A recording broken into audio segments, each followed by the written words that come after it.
یہ معلوم ہوتا ہے کہ ہم نے جو جرائم کیے ہیں عوام کے خلاف، اپنے ملک کے خلاف، ہم نے لوٹ مار کی ہے، اب اس لوٹ مار کے پیسے کو بچانا ہی ہماری ترجیح اول ہونا چاہیے۔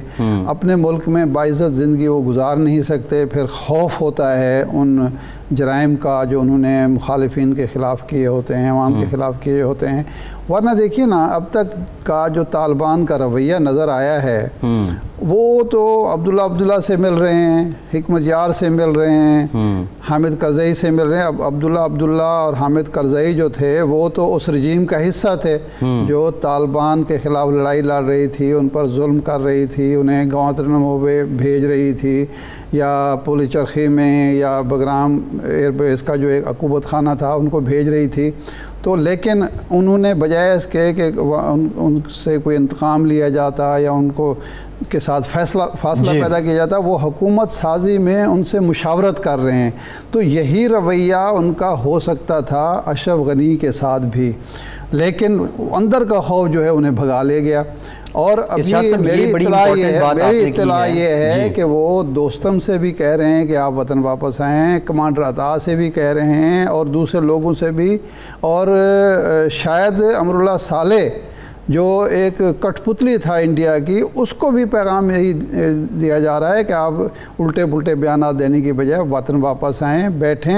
اور وہ تو کہہ رہا ہے کہ میں صدر ہوں جی، قائم مقام صدر ہوں میں۔ جی ہاں بالکل، یعنی حکومت نہیں رہی، صدر بھاگ گیا ہے، فوج بھاگ گئی ہے، سارا کچھ ہے۔ وہ صدر ہیں بھی کس چیز کے صدر ہیں؟ قائم مقام صدر ہیں۔ تو اگر قائم مقام صدر ہیں، ٹھیک ہے، آپ اگر اپنے آپ کو لیجیٹیمیٹ صدر سمجھتے ہیں کہ صدر بھاگ گیا ہے تو اب میں نے آئین کے مطابق، تو آپ کابل میں آپ کو ہونا چاہیے نا، ایوان صدر میں آپ کو ہونا چاہیے، کابل میں ہونا چاہیے۔ جس طرح عبداللہ بیٹھا ہوا ہے، آپ بھی بیٹھیں، ممکن ہے آپ کے ساتھ بھی مذاکرات ہو رہے ہیں اور کہیں نہ کہیں دال دلی آپ کا بھی ہو جائے۔ ایک جو سب سے بڑا سوال ہے، ہم کل کی جو پریس کانفرنس ہے اس کے بعد ایک رویہ خلاف توقع ہے، خلاف روایت ہے کہ طالبان کی یہ روایت نہیں تھی۔ کل ہم نے دیکھا کہ خواتین بھی وہاں بیٹھی ہیں، ایک بڑے لبرل اور پروگریسو اپروچ نظر آئی ہے، لیکن ارشاد صاحب دنیا اس اپروچ پہ ابھی تک شک کر رہی ہے، وہ اس کو دیر پا شاید نہیں سمجھ رہی۔ اب طالبان کو کرنا کیا ہوگا کہ مستقل بنیادوں پہ اگر وہ یہ کرنا چاہ رہے ہیں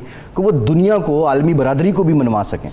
دیکھیں، ایک معاہدہ ہوا سال ڈیڑھ سال پہلے امریکہ کے ساتھ، اس معاہدے کی کون سی شک ہے جس پر طالبان نے عمل نہیں کیا؟ کوئی بھی امریکی صدر بائیڈن اس دن خطاب کر رہے تھے تو انہوں نے یہ کہا کہ انہوں نے معاہدے کی پاسداری کی، اور انہوں نے کوئی بلیم طالبان پر نہیں دیا۔ انہوں نے اشرف غنی کو رگیدا، انہوں نے جو افغان نیشنل آرمی تھی اس کے خلاف بات کی کہ وہ بزدل ثابت ہوئے، بھاگ گئے۔ انہوں نے اپنے جو اندازوں کی غلطی تھی اس کا اعتراف کیا، ایک میچور اور مدبر سیاستدان کی طرح وہ بولے، حکمران کی طرح بولے۔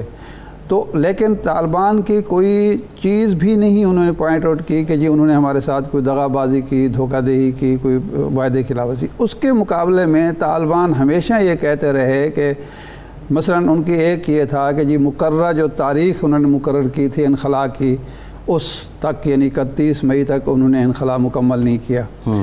انہوں نے ہمارے قیدی جو تھے وہ رہا نہیں کرائے اشرف غنی سے، کچھ رہا امریکہ نے کر دیے جو امریکہ کے پاس تھے، لیکن اشرف غنی کے پاس جو تھے وہ رہا نہیں ہوئے۔ بہانہ یہ بنایا کہ اشرف غنی نہیں کرنا چاہتا، یعنی اشرف غنی اتنا طاقتور تھا امریکہ کے مقابلے میں، طالبان کے مقابلے میں تو وہ بزدل اور انتہائی کمزور ثابت ہوا، وہ بھاگ گیا۔ لیکن امریکہ کے مقابلے میں اتنا طاقتور تھا کہ وہ امریکہ کی بات نہیں مانتا تھا۔ یہ عجیب سی بات ہے۔ تو وہ قیدی رہا نہیں ہوئے۔ وہ جو ڈی لسٹنگ ہونی تھی، طالبان رہنماؤں کے نام نکالنے تھے اس لسٹ سے جو دہشت گردوں کی لسٹ تھی، وہ نام امریکہ نے نکالنے تھے، اقوام متحدہ کی سلامتی کونسل سے نکلوانے تھے، وہ نہیں نکالے گئے۔ یعنی جو باتیں طالبان کی درست ثابت ہو چکی ہیں کہ وہ وعدے کی پاسداری کرتے ہیں، معاہدے کی پاسداری کرتے ہیں، وہی پاسٹ ہی آگے ہمیں دیکھنا چاہیے کہ اب جو وعدے کر رہے ہیں، اب جو وہ دعوے کر رہے ہیں، اب جو وہ باتیں کر رہے ہیں، کیا اس پر عمل درآمد ہوگا یا نہیں ہوگا؟ کیونکہ مستقبل کا دلوں کا حال اللہ تعالیٰ جانتا ہے، اور مستقبل کے بارے میں کوئی آپ پیش گوئی نہیں کر سکتے۔ ایک اور بڑا امپورٹنٹ جو ہے وہ پوری دنیا زور دے رہی ہے کہ ایک مخلوط حکومت ہو، انکلوزیو گورنمنٹ کا جو لفظ ہے وہ استعمال کیا جا رہا ہے۔ اب آج کی جو ملاقات تھی حامد کرزئی سے گلبدین حکمت یار سے، گلبدین حکمت یار کی آپ کو پتہ ہے کہ اپنی بھی ایک لیگیسی ہے بالخصوص اسلامی پوائنٹ آف ویو سے، یہ لوگ شراکت دار ہو جائیں گے؟ کیا دنیا کی عالمی برادری کے اس زور کو طالبان قبول کریں گے یا پھر وہ اپنے تئیں اپنے ہی لوگوں کے ساتھ حکومت بنائیں گے؟ امکان یہ ہے، میری تھوڑی سی اطلاع بھی ہے، وہ یہ ہے کہ حکمت یار کسی نہ کسی صورت میں، خواہ وہ خود یا ان کا کوئی نامنی، وہ اس اگلے سیٹ اپ کا حصہ ہو سکتا ہے۔ طالبان کے حوالے سے بھی یہ جو پچھلے مذاکرات ہوتے رہے ہیں اس کی وجہ سے طالبان کا عبداللہ کے حوالے سے بھی ایک سافٹ کارنر نظر آتا ہے کہ اس کو مشاورت میں شامل کیا جا رہا ہے۔ یہ امپورٹنٹ بات ہے، مشاورت میں تو شاید حامد کرزئی بھی ہو، لیکن سیٹ اپ میں ان کے نمائندوں کو کوئی نہ کوئی جگہ مل سکتی ہے، اور صرف اس لیے کہ دنیا کو یہ دکھانے کے لیے کہ ہم نے جن لوگوں کو معاف کیا ہے ہم ان کی صلاحیتوں سے بھی فائدہ اٹھانا چاہ رہے ہیں۔ لیکن اگر امریکہ کا یا سو کارڈ عالمی برادری کا کہنا یہ ہے کہ وہ امراللہ صالح کو نائب صدر مان لیں اور وہ جو حمداللہ محب ہے اس کو کوئی عہدہ دے دیں اور اشرف غنی کو بلا کے واپس کہیں جی آپ تو صدر ہیں، ہم تو حامد کرزئی بھی ہوگا حصہ یا وہ ایک ایڈوائزر مشورہ دینے؟ دیکھیں اگر مشاورت کے عمل میں وہ شامل ہو جاتا ہے تو وہ سابق صدر ہے، اب وہ ظاہر ہے کچھ چھوٹا موٹا عہدہ تو وہ لینے سے رہا، اگرچہ وہ لے بھی سکتا ہے، اقتدار کے بھوکے لوگوں سے کوئی غیر متوقع نہیں ہوتی، لیکن شمالی اتحاد کو اور ان لوگوں کو کسی نہ کسی سطح پہ اکاموڈیٹ کیا جائے گا۔ وہ جو فارمولے تھے 30%، 50%، 60%، 70%، وہ تو سارے فیل ہو گئے جی۔ اور مخلوط حکومت کا ہرگز مطلب نہیں کہ جو سابقہ سیٹ اپ اس کا حصہ بنے۔ مخلوط حکومت کا مطلب یہ ہے کہ ایک طالبان کی تنظیم ہے جنہوں نے اپنے طاقت، اپنی جد و جہد کے ذریعے کابل فتح کیا ہے اور افغانستان فتح کیا ہے۔ دوسرے وہ لوگ ہیں جو اپنے ان کے ساتھ تو نہیں تھے لیکن اپنے حلقہ اثر میں ان کی عزت ہے، ان کا وقار ہے، ان کا اثر و رسوخ ہے، ان کو شامل کیا جائے۔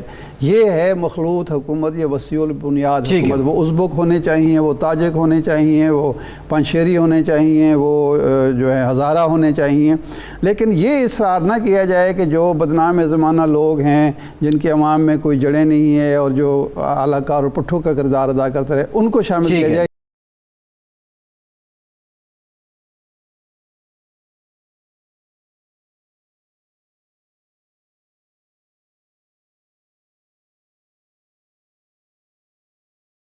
اب آتے ہیں اپنے گھر کی طرف۔ 3 سال ہو گئے عمران خان صاحب کی سرکار کو آئے ہوئے۔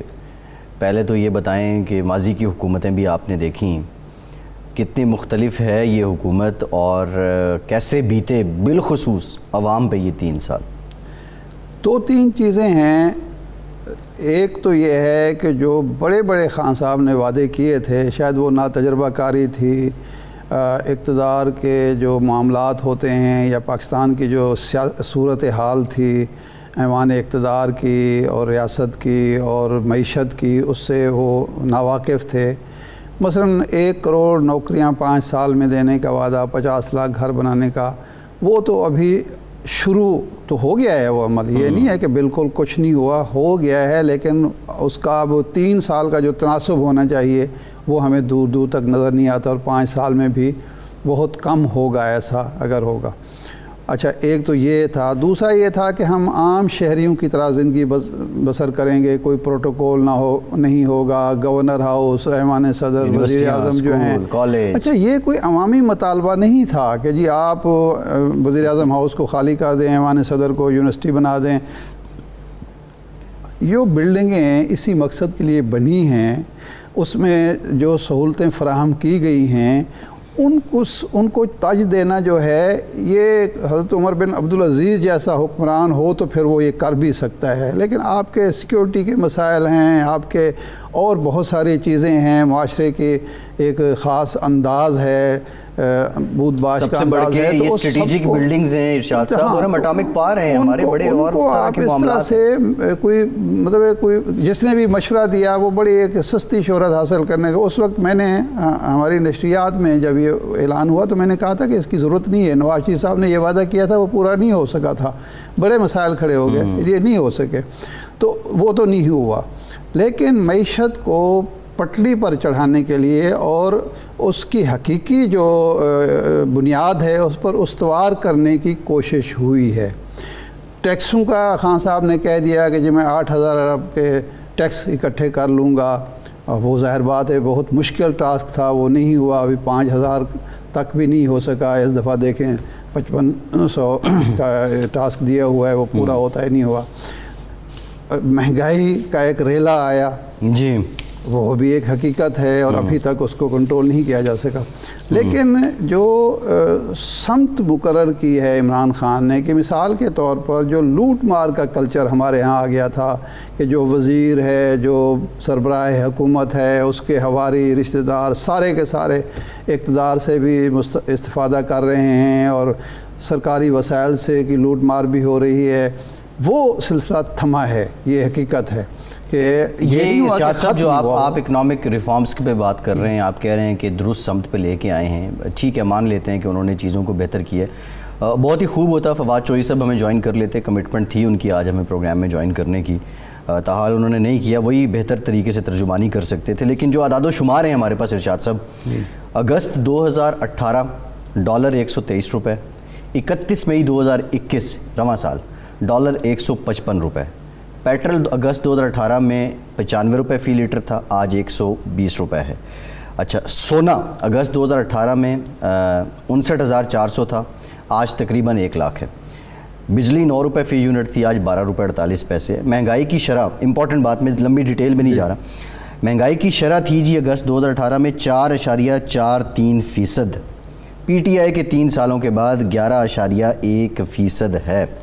سر مان لیا یہ بہت اچھی یہ اکنامک ریفارمز ہونی تھیں، ان کے آفٹر میتھس بھی آنے تھے، لیکن یہ جو عوام کی حالت پتلی ہو گئی ہے، مہنگائی کے بوجھ تلے دب گئے ہیں، پھر کرونا بھی آ گیا، بڑے مسائل تھے، اس میں گورننس کا جو طرز حکمرانی ہے اس کا کتنا بڑا ہاتھ ہے کہ وہ ان اقدامات کا ریلیف عوام تک نہیں پہنچا سکے ہیں؟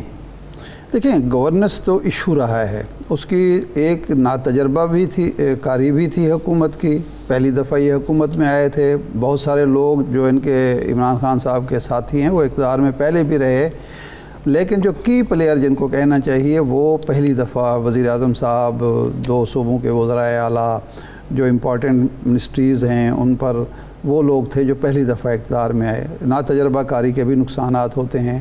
دوسرا، ٹیم کی سلیکشن میں بھی خان صاحب نے ٹھوکریں کھائیں، یہ اس میں کوئی شک نہیں ہے۔ پنجاب کا صوبہ ایک ایسے شخص کے حوالے کر دیا گیا جو کبھی صوبائی اسمبلی کا ممبر بنا نہ وزیر رہا، گورننس کا کوئی تجربہ ہی نہیں ہے، اور ایک بڑا صوبہ جو ہے اس کے حوالے کرتے ہیں، وہ صوبہ جو حکومت سازی میں جس کا کی رول ہے، اور اس صوبے کو آپ حوالے کر رہے ہیں ایک ناتجربہ کار شخص کے حوالے، جہاں 3 بار شہباز شریف صاحب جیسا متحرک آدمی، فعال آدمی اور منجھا ہوا اور بیوروکریسی پر کنٹرول رکھنے والے شخص 3 بار وزیر اعلیٰ رہ چکا ہو، اس جب بھی لوگ دیکھیں گے اس وزیر اعلیٰ کو، اس کیپٹن کو، ٹیم کے کیپٹن کو، وہ اس کا موازنہ کریں گے شہباز شریف کے ساتھ۔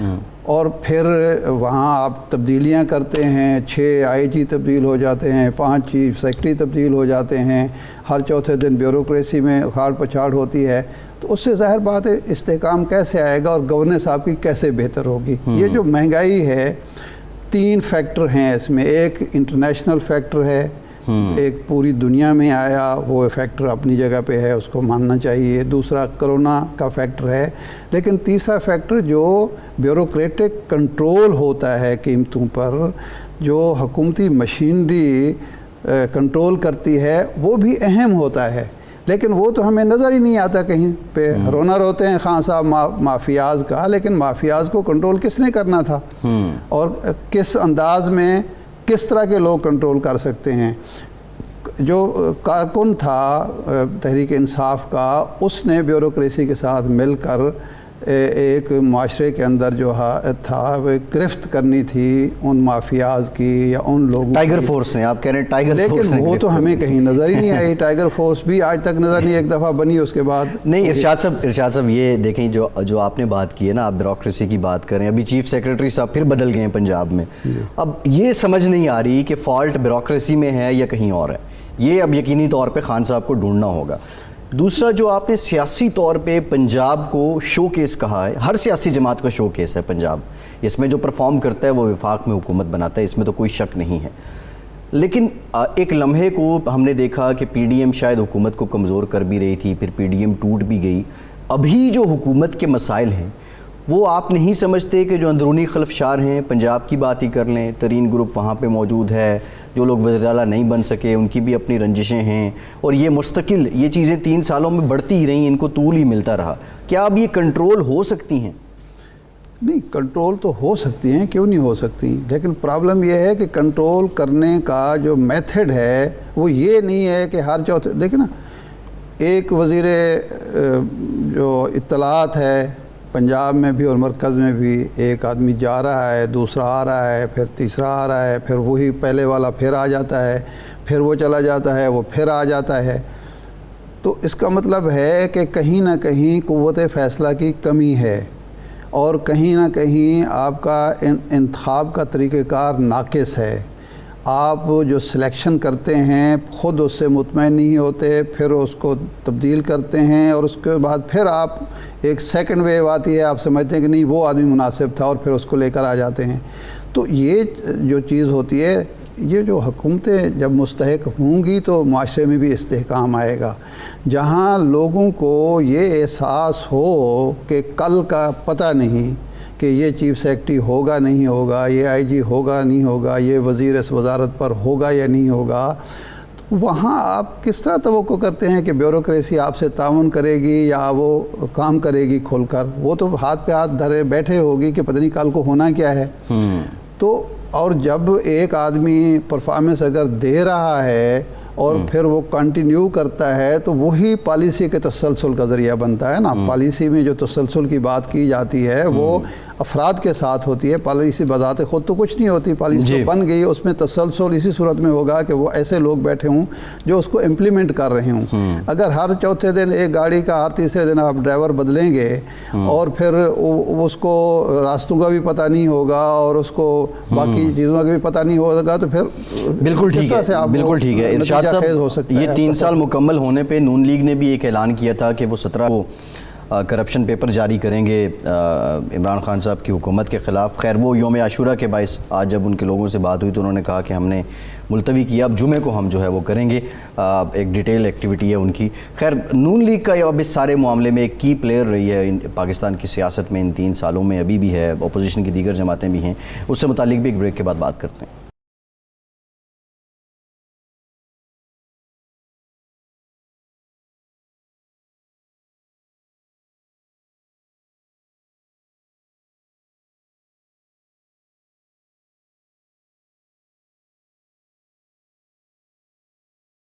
بریک کے بعد ایک بار پھر سے آپ کو خوش آمدید کہیں گے. کچھ سیاسی معاملات پہ ہم نے بات کی، اس پہ مزید بات بھی کریں گے. ان 3 سالوں میں اپوزیشن کا جو کردار رہا وہ کتنا بہتر تھا عوام کے لیے اور ان کے ذاتی مقاصد کے لیے. لیکن ایک اور جو افسوسناک واقعہ پیش آیا، جو گریٹر اقبال پارک لاہور میں ایک لڑکی کے ساتھ وہاں جو موجود ہجوم تھا، ان کی جانب سے جو رویہ اپنایا گیا، جو برتاؤ کیا گیا، یقینی طور پہ یہ قابل مذمت تو ہے.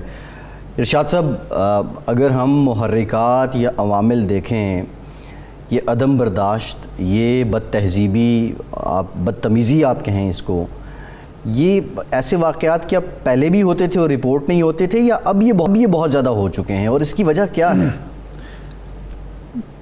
مسئلہ یہ ہے کہ جب ہم نے معاشرے میں تربیت کا، استاد کا، تعلیمی ادارے کا، والدین کا کردار ہی ختم کر دیا. والدین اپنے بچوں کی تربیت کے لیے تیار نہیں ہیں، وہ بہت زیادہ مصروف ہیں، اور مائیں جو ہیں وہ بچوں کو ٹی وی کے سامنے بٹھا کے اپنے آپ کو یعنی معذرت کے ساتھ میں عرض کر رہا ہوں، وہ فون سننے میں لگی رہتی ہیں، سہیلیوں سے باتیں کرنے میں لگی رہتی ہیں، شاپنگ میں لگی رہتی ہیں. استاد جو ہے وہ اپنے آپ کو ملازم کی طرح تعلیمی ادارے میں جاتا ہے، اپنا جو ہے لیکچر دیتا ہے، اس کے بعد تربیت کا وہاں بھی فقدان ہے. پھر ہمارا میڈیا کا ایک کردار تھا، وہ بھی آپ کے سامنے ہی ہے. تو اس کے بعد پھر اسی طرح کے جانور جو ہیں وہ، یہ میں درندے کہوں گا، جانور کہوں گا، یہ انسان نہیں ہے، انسان کے بچے نہیں ہیں، وہ پھر بڑھتے چلے جاتے ہیں. ایک واقعہ ہوتا ہے، اس کی روک تھام کے لیے سنجیدہ کوشش نہیں ہوتی، پھر حوصلے بڑھ جاتے ہیں، پھر اس سے بڑا واقعہ ہوتا ہے. تو اس کی روک تھام صرف سزاؤں سے نہیں ہو سکتی، صرف قوانین سے نہیں ہو سکتی. معاشرے کی اخلاقی اصولوں پر، اخلاقی بنیادوں پر تربیت جو ہے، تشکیل جو ہے، وہ اگر ہم نہیں کریں گے تو یہ معاملات، دیکھیں ہم تو تھرڈ ورلڈ ہیں جی، ہمارے ہاں تو کچھ ہے ہی نہیں. کوئی یورپ میں، امریکہ میں بھی ایسے واقعات ہوتے ہیں، اس لیے ہوتے ہیں کہ وہاں بھی وہی اخلاقی المیہ جنم لے رہا ہے جو ہمارے ہاں لے رہا ہے. لیکن یہ کوئی جسٹیفیکیشن نہیں ہے. 14 اگست والے دن جس طرح سے ہماری سڑکوں پر بےہودگی ہو رہی ہوتی ہے، سائلنسر اتار کے موٹر سائیکل چلائے جا رہے ہوتے ہیں، ویلنگ ہو رہی ہوتی ہے، باجے بج رہے ہوتے ہیں، چھیڑ چھاڑ ہو رہی ہے، کوئی شریف آدمی جو ہے وہ اپنی فیملی لے کر نکل نہیں سکتا، اور پولیس جو ہے، میں یہ نہیں کہوں گا کہ وہ ذمہ دار ہے اس چیز کی، وہ بے بس ہوتی ہے کہ اب کیا کرے. ایک خوشی کا دن ہے اور اس موقع پر وہ پکڑ دھکڑ شروع کر دے یا لاٹھی چارج شروع کر دے تو وہ بھی نامناسب بات ہے. تو ہمیں اپنی اخلاقی اقدار کی طرف واپس لوٹنا ہوگا اور پولیس کو اور اداروں کو مضبوط کرنا ہوگا. ہم لوگ، ہم حکومت ہیں یا معاشرہ ہیں یا جو سٹیک ہولڈرز ہیں، وہ اخلاقیات پہ انویسٹ کتنا کر رہے ہیں؟ اب تو جو کمرشلزم اپروچ ہے، ود ڈیو رسپیکٹ، بچوں کو اپنے پہناموں کی زیادہ فکر ہے، بچوں کو اپنے کھانے کی زیادہ فکر ہے، بچوں کو اپنی بول چال، سلیقہ، طریقہ، مینرز، ادب، آداب، یہ تو چیزیں بالکل ختم ہو رہی ہیں، اور یہ تو درندگی بڑھے گی. نہیں، اس سے بھی زیادہ اہم بات یہ ہے کہ جو ہمارے ہاں غلط ہو رہا ہے اس کو روکنے کا جذبہ ماند پڑ گیا ہے. پہلے یہ ہوتا تھا کہ 2 لوگ غلطی کر رہے ہوتے تھے، 4 لوگ اس کو روک رہے ہوتے تھے، ان کو سمجھا رہے ہوتے تھے، اس کا تدارک کرنے کی کوشش کر رہے تھے. اب ہمارے ہاں جو یہ آیا ہے، کلچر آیا جی، ہمیں کیا،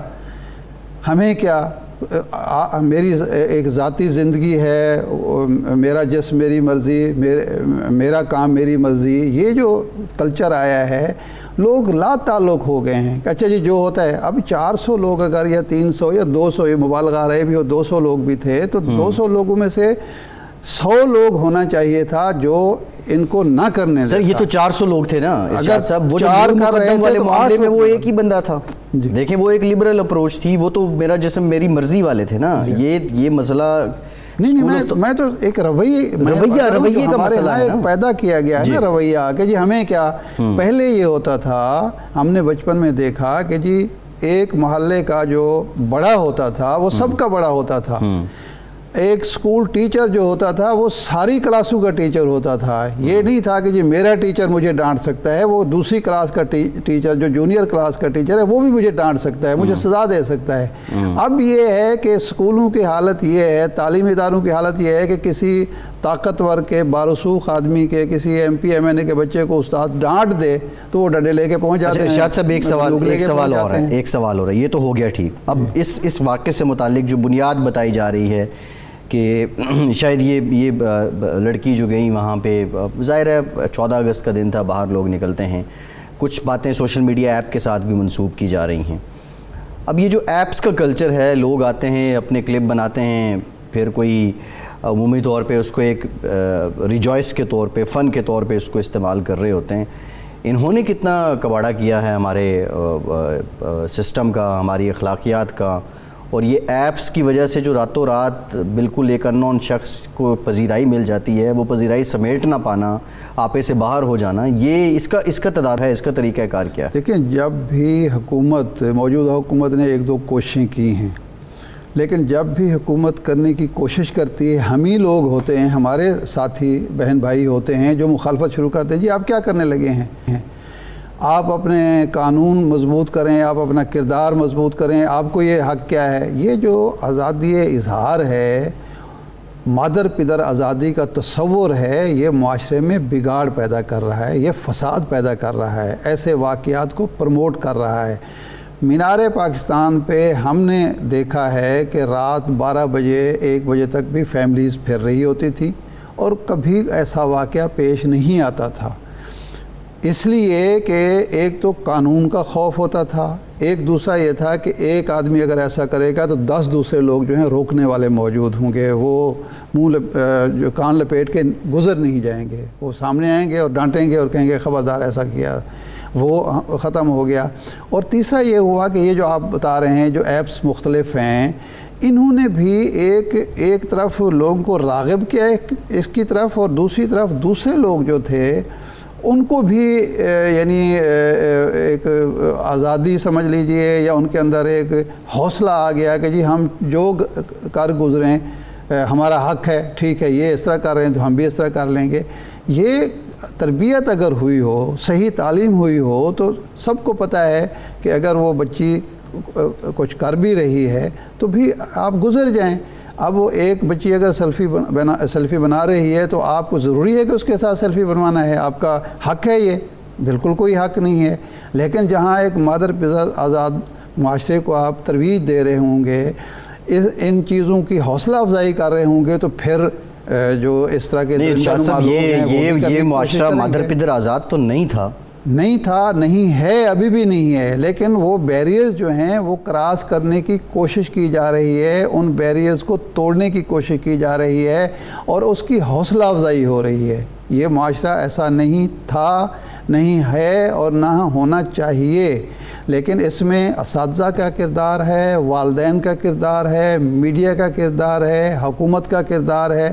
اگر قانون کا خوف ہو، لوگوں کو یہ پتہ ہو کہ یہ اگر یہ حرکت ہم کریں گے اور قانون کی گرفت میں آئے گا اور ہمیں کوئی نہیں چھڑا سکے گا، تو یقین مانے بالکل نہیں ہوگا۔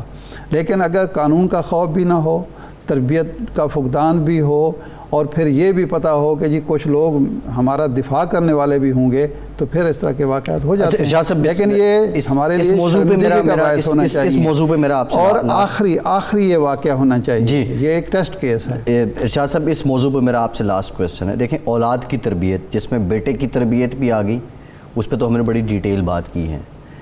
ان واقعات کو روکنے کے لیے، یا خدا نہ کرے کہ ایسے واقعات پھر ہوں، بیٹی کی تربیت کتنی امپورٹنٹ ہے، اس کا اسلوب، اس کا برتاؤ کتنا امپورٹنٹ ہے، اور اس کے لیے آپ جو والدین کا بار بار ذکر کر رہے ہیں وہ کیا ذمہ داری بنتی ہے؟ اگر ہم بیٹا یا بیٹی دونوں کی تربیت اس نہج پر کریں کہ صرف ان کو ایک بات باور کرا دیں جی کہ ہم عزت دار لوگ ہیں، ہم شریف لوگ ہیں، بیٹا آپ سڑک پہ ہوں، آپ اسکول کالج میں ہوں، آپ شاپنگ سینٹر میں ہوں، آپ کسی پارک میں ہوں، ہماری عزت کا دفاع کرنا، محفوظ رکھنا آپ کی ذمہ داری ہے۔ یہ احساس اگر ہم نے بچوں کو پیدا کر دیں تو اس طرح کے واقعات نہیں ہوں۔ ارشاد صاحب، ہمیں جوائن کر لیا زبیر صاحب نے، مسلم لیگ نون کے سینئر رہنما ہیں۔ بہت شکریہ زبیر صاحب آپ کے وقت کا۔ زبیر صاحب، ہم ذکر تو لاہور واقعہ کا کر رہے تھے، لیکن 3 سال ہو گئے عمران خان صاحب کی حکومت کو، تو کیسے گزرے، کیسے بیتے یہ 3 سال آپ کی جماعت پہ، پاکستان کے عوام پہ؟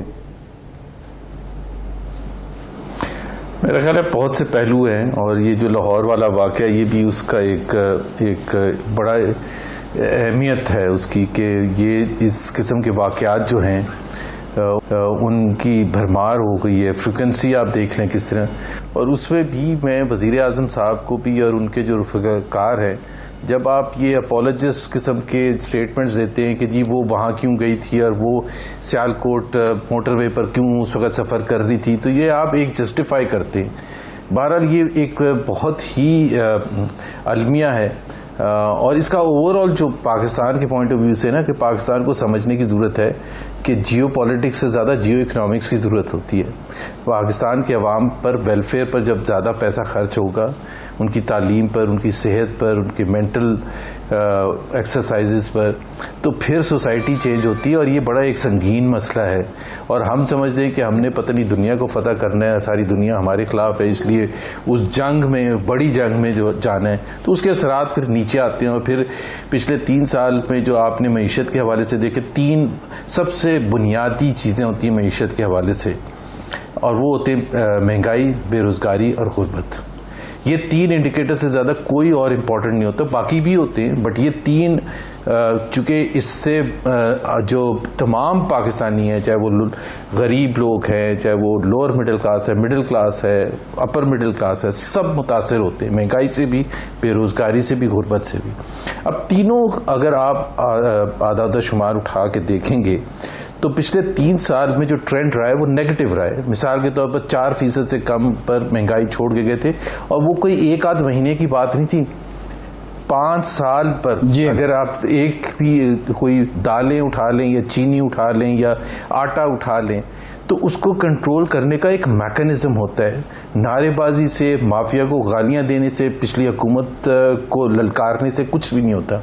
اس کا مطلب یہ ہوتا ہے کہ آپ ٹرائبل سوسائٹی کی طرح ایک حکومت رن کرنا چاہتے ہیں کہ جس میں آپ آواز بلند کریں گے تو ساری قیمتیں نیچے آ جائیں گی. ایسا ایک ماڈرن نیشن سٹیٹ میں ایسا ہوتا نہیں ہے. سو اس کی وجہ سے مہنگائی ڈبل ڈیجٹ میں چلی گئی. بے روزگاری, غربت جو ہے پہلے 7 کروڑ 40% غربت تھی, 2013 میں وہ کم کر کے 30% تک لے آئے تھے. پچھلے 3 سال میں وہ بڑھ کے واپس 40% ہو گئی, یعنی کہ 9 کروڑ لوگ پاکستان میں غربت کی لکیر سے نیچے رہتے. اگر بے روزگاری کی بات کریں تو بے روزگاری تقریباً ہم 85 لاکھ لوگ بے روزگار ہوئے ہیں پچھلے 3 سال میں, اور یہ سلسلہ شروع ہوا تھا کووڈ آنے سے بہت پہلے کی بات ہے. اسی طرح سے آپ معیشت کے دوسرے اعداد و شمار اٹھا لیں, آپ گروتھ ریٹ اٹھا لیں, آپ ٹیکس ریونیو اٹھا لیں, آپ کوئی بھی ایک انڈیکیٹر اٹھا لیں, ایک تو عمران صاحب کو میرا خیال ہے بالکل غلط بریف کیا جاتا ہے. پچھلے سال انہوں نے پارلیمنٹ میں کھڑے ہو کے کہا کہ جی کرنٹ اکاؤنٹ ڈیفیسٹ ہم نے کنٹرول کر لیا, جو واقعی کنٹرول بھی کیا تھا. اور سب سے زیادہ امپورٹنٹ انڈیکیٹر جو معیشت کے حوالے سے ہوتا ہے وہ کرنٹ اکاؤنٹ ڈیفیسٹ ہوتا ہے. اب کرنٹ اکاؤنٹ ڈیفیسٹ کی ایگزامپل بالکل ایسی ہے کہ جب آپ مشین اکانومی کی بالکل بند کر دیں, اکنامک ایکٹیویٹی, جیسے آپ اپنی کاروں کا لاک لگا کے چابیاں اپنے پاس رکھ لیں اور 2 مہینے کے بعد سیلیبریٹ کریں کہ پیٹرول کی ہم نے جو اسپینڈنگ تھی وہ کم کر دی ہے, تو ظاہر سی بات ہے وہ تو اسپینڈنگ کم ہوگی, لیکن اس کے اثرات جو باقی گھر والوں پر ہوں گے. تو کوئی بھی فورن پالیسی آپ اٹھا کے دیکھ لیں, گورننس اٹھا کے دیکھ لیں, پبلک سیکٹر اینٹیز ٹھیک ہے. زبیر صاحب ایک بریک لیتے ہیں, اور سب سے بڑی بات یہ ہے ایک بریک کے بعد جب واپس آئیں گے تو جو آپ بات کر رہے اگست 2018 میں جو $19 ارب کا کرنٹ اکاؤنٹ خسارہ تھا, اور اب جو مئی کے اعداد و شمار ہیں ہمارے پاس $1.6 ارب کا سرپلس ہے, اس وجہ سے ہے کہ پیسہ جب خرچ ہو رہا ہوتا ہے تو اکاؤنٹ خسارے میں جاتا ہے. آپ یہ دلیل دے رہے ہیں. خیر مزید معاملات پہ بھی بات کریں گے. افغانستان کے معاملے پہ بالخصوص نون لیگ کا کیا موقف ہے, بریک کے بعد اس پہ بات کرتے ہیں.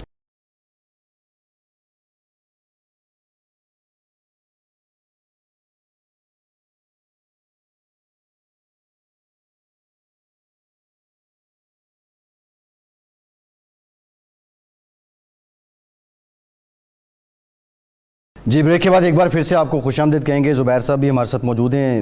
ارشاد صاحب, یہ خیر مہنگائی کے معاملات تو ہیں, اس سے پہلے ہم کچھ اکنامک ریفارمز کی بات بھی کر رہے تھے. حکومت کی یہ دلیل اپنی جگہ ہے, لیکن سیاسی طور پہ ارشاد صاحب جو احتساب کا معاملہ تھا اس کو لے کے آپ سمجھتے ہیں کہ P T I known league پہ لگائے گئے الزامات کو ثابت کر سکی ہے اور نون لیگ کی کرپشن کو ایکسپوز کر سکی ہے؟ ارشاد صاحب یہ فواد چودھری صاحب آ جاتے ہیں ہمارے پروگرام میں وعدے کے مطابق, تو ہم ان سے یہ سوال کرتے ہیں کہ 3 سال کے دوران کتنے لوگوں کو سزا ہوئی ہے. 3 سال کوئی تھوڑی مدت نہیں ہے, 6 مہینے, سال. جو سزائیں جن لوگوں کو ہوئی ہیں, اگرچہ وہ مسلم لیگ نون کے کہتے ہیں کہ وہ بھی ایک متنازع سزائیں ہیں اور سیاسی بنیادوں پر وہ بھی پہلے ہو چکی تھی, تو احتساب کا عمل جو ہے یقین کریں کہ اس سزائیں نہ ہونے کی وجہ سے اور کمزور پراسیکیوشن کی وجہ سے اب اپوزیشن کا جو نیریٹو ہے یا اپوزیشن کا موقف ہے وہ مضبوط ہوتا چلا جا رہا ہے. کہ نعرہ آپ لگاتے ہیں, یا تو یہ نیب پر چھوڑتے اور پھر نیب ہی جواب دہ ہوتی. نعرہ آپ لگاتے ہیں ہم کسی چور کو نہیں چھوڑیں گے, کسی لٹیرے کو نہیں چھوڑیں گے, کسی جو منی لانڈرنگ والے کو نہیں چھوڑیں گے, لیکن اس کے بعد کسی کو سزا نہیں ہوتی, ضمانتیں ہو جاتی ہیں. تو یہ واقعتاً بڑی ایک کمزوری ہے حکومت کی کہ وہ اس حوالے سے کوئی بھی پیش رفت نہیں کر سکی, اور پھر اس عمل کو تیز کرنے کے لیے جو قانون سازی کی وہ سمجھتے ہیں کہ ضرورت تھی, وہ بھی اپوزیشن کو اعتماد میں نہیں لے سکی. میں زبیر صاحب سے ایک سوال کروں گا کہ انہوں نے جو بتایا, جو ناکامی حکومت کی بتائی ہیں, اس کی وجہ زبیر صاحب حکومت کی نا تجربہ کاری ہے یا نا اہلی ہے؟ دونوں ہیں. ایک تو ظاہر سی بات ہے اگر آپ ان کا وہ پلان دیکھتے, مینیفیسٹو دیکھتے 2018 کے الیکشن سے پہلے جو دیا تھا, اس میں اتنی اچھی اچھی باتیں لکھی تھیں. مثال کے طور پر تقریباً 40 دفعہ, وہ 61 پیجز کا پلان تھا اور اس میں 40 دفعہ ورڈ ریفارم آیا تھا. اب 3 سال کے بعد ڈاکٹر عشرت حسین جو کہ ریفارمز کرنے کے منسٹر تھے, اور انہوں نے 3 سال کے بعد ریزائن کر دیا. میرا نہیں خیال ہے کہ آپ دل پر ہاتھ رکھ کے یہ کہہ سکتے ہیں کہ ڈاکٹر عشرت حسین نے پچھلے 3 سال میں ایک وقت میں بھی آ کے یہ بتایا ہو کہ ہم نے یہ ریفارم کیا ہے یا ہم کرنے جا رہے ہیں, کیونکہ کیا ہی کچھ نہیں تھا. اور انہوں نے جس فرسٹریشن میں, یہ مجھے نہیں پتا کیا وجوہات ہے, بہرحال انہوں نے ریزائن کر دیا. اس کی ایک بڑی زندہ اگزامپل ہے کہ پاکستان اسٹیل مل کو لے لیں. یہی اسد عمر تھے جو کھڑے ہو کے اسمبلی میں کہتے تھے کہ جی ہماری حکومت تھی کہ جی یہ بورڈ آف ڈائریکٹر صرف چینج کرتے. اب 3 سال میں مجھے آپ بتائیں کہ اگر آپ کی حکومت بورڈ آف ڈائریکٹرز نہیں چینج کر سکی, صرف پاکستان اسٹیل کی نہیں, کسی بھی پبلک سیکٹر انٹرپرائزز کی, کیا ان کے جو منشور میں لکھا تھا سرمایہ پاکستان بنائیں گے اور جس کے تحت ریسٹرکچرنگ اور پرائیویٹائزیشن کا عمل کریں گے, اس میں ایک پیسے کی بھی پیش رفت ہوئی ہے؟ زیرو. زبیر صاحب, ایسے حکومت کی کارکردگی تو زیر بحث ہے ہی. یہ بتائیں کہ اسد عمر کی ذاتی کارکردگی سے آپ مطمئن ہیں؟ دیکھیں نا, سب سے بڑی بات تو میرے مطمئن ہونے یا نہ مطمئن, میں صرف آپ کو, چونکہ ہم 3 سال کا تجزیہ کر رہے ہیں تو اس میں اسد عمر کا تجزیہ اس حوالے سے کرنا بہت ضروری ہے. جب یہ الیکشن سے پہلے, اتنے سال پہلے سے ایک بتایا جا رہا تھا کہ ایک نیا پاکستان کا تصور دیا جا رہا تھا, اس نئے پاکستان کے تصور کو ریالٹی میں کنورٹ کرنا تھا ایک شخص نے, جس کو ہم کہتے ہیں poster boy P T I کے, وہ اسد عمر تھے. اس میں کوئی دو رائے نہیں ہے. عمران خان نے بھی ایسے تاثر دیا تھا, پورے پی ٹی آئی نے ہی ایسا تاثر دیا تھا. تو ہم نے تو نہیں کہا تھا کہ 8 مہینے کے بعد آپ ان کو فارغ کر دیں اور ان کی جگہ ایک ایسے شخص کو لے کے آئے جن کا اس نئے پاکستان سے کے تصور سے کوئی تعلق ہی نہیں تھا, یعنی کہ حفیظ شیخ صاحب. تو آپ اسی سے تضاد دیکھ سکتے ہیں کہ کتنا فالٹی پلان تھا جس کی کوئی بنیاد نہیں تھی, وہ صرف بڑے بڑے نعروں پر تھا محیط. اور وہ پتہ یہ چلا کہ جب جیسی حکومت آئے تو یا تو عمران خان فرسٹریٹ ہو گئے یا اسد عمر مطمئن نہیں کر سکے عمران خان کو. بہرحال انہوں نے جب حفیظ شیخ کو لگایا تو انہوں نے وہ جو نیا پاکستان کی جو خواب تھا اس کو ڈسٹ بن میں پھینک دیا. یہ جو آپ نے بات کی تھی, میں ضرور اس پہ بات کروں گا, یہ جو آپ نے کرپشن کے نیریٹو کے حوالے سے کی تھی, اس میں 2 چیزیں. ایک صرف اپوزیشن کے خلاف وہ نہیں کر سکے کچھ بھی, وہ تو ایک بڑا ایسپیکٹ ہے, اور اس کے لیے سپریم کورٹ اور ہائی کورٹ کے جو ججمنٹس ہیں, جو ڈیٹیلڈ فیصلے ہیں, چاہے وہ احسن اقبال صاحب کے حوالے سے ہو یا کسی اور کے حوالے سے ہو, شاہد خاقان عباسی یا خواجہ آصف یا سعد رفیق وغیرہ, اس کو پڑھنے کے لائق ہے کہ وہ اس میں کس طرح سے کئی جگہ سپریم کورٹ نے یہ الفاظ استعمال کیے کہ ہم ہمارے سر شرم سے جھک گئے کہ کس قسم کا کیس بنایا تھا. دوسری بات ان کی اپنی کرپشن کے حوالے سے, اب انٹرنیشنل وہ جو ٹرانسپیرنسی انٹرنیشنل ہے, 3 سال, ابھی 3 سال کی رپورٹ نہیں آئی ہے, بٹ آئی ایم 100% شیور کہ وہ پاکستان کا درجہ خراب سے خراب تر ہوتا جا رہا ہے. کیونکہ آپ نے جو اصلاحات کرنی تھی یا آپ نے کرپشن کے حوالے سے جو آواز بلند کی تھی, تو وہ ندیم بابر صاحب نے کرپشن کی, آپ نے کہا ہم 3 مہینے کے لیے ان کو فارغ کر رہے ہیں, ان کے بارے میں رپورٹ آ جائے گی تو واپس. اب 6 مہینے ہو گئے, پوری قوم کو نہیں پتا, میں صرف ایک ایگزامپل دے رہا ہوں. اسی طرح سے آپ وہ میڈیسنز کے حوالے سے کرپشن ہوئی, عامر کیانی صاحب اس میں نشاندہی ہوئی, تو ان کو وہاں سے نکال کے سیکرٹری جنرل بنا دیا پارٹی کا. اب زبیر صاحب, یہ بتائیے, یا عمر ایوب, ہمارے وزرائے کرام کہتے ہیں جی اندرونی سطح پر کامیاب نہ ہوئے ہوں لیکن خارجہ پالیسی ہماری بہت کامیاب ہے, اور عمران خان صاحب نے پاکستان کا قد کاٹ جو ہے دنیا میں اور وقار اور عزت جو ہے وہ بہت بڑھا دیا ہے. آپ اس سے متفق ہیں؟ لیکن اس کی بھی جو کہتے ہیں نا کہ the test of the pudding is in its eating, کہ جب 2019 میں سب سے بڑا چیلنج آیا تھا جب ہندوستان نے آرٹیکل 370 یا 35A کو ختم کیا تھا اور کشمیر کو انڈیا کی یونین کا حصہ بنا دیا تھا, لائک اینی ادر پروونس جیسے یو پی ہے, مہاراشٹرا ہے, تو پاکستان نے جب اس کا ریاکشن کیا, اور کرنا بھی چاہیے تھا, تو اس کے بعد ہمارے ساتھ 3 ملک تھے 210 ممالک میں سے, 3 ایک ایران، ایک ٹرکی اور ایک ملائیشیا، جنہوں نے پاکستان کی قرارداد کو سپورٹ کیا تھا. اور یہ وہ 3 ممالک تھے جو ملائیشین سمٹ کر رہے تھے اس سے چند ماہ بعد، جس پر عمران خان صاحب نے کمٹ کیا کہ وہ جائیں گے اور لاسٹ مومنٹ پر وڈرا کر لیا. سو ہمارا دیکھیں نا کمیٹی آف نیشنز میں ہماری کیا پرسپشن ہے، کون ہمارے ساتھ کھڑا ہوا ہے. کوئی ایک آپ بتا دیں کہ 5 ملک گن کے کہ یہ سعودی عربیہ، عمان، کون ہے ہمارے ساتھ؟ ایک اور معاملہ یہ جو اس وقت حالات ہیں افغانستان کے،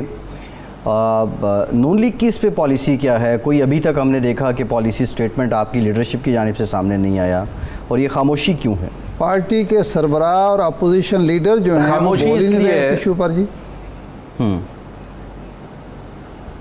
چلے میں بول دیتا ہوں.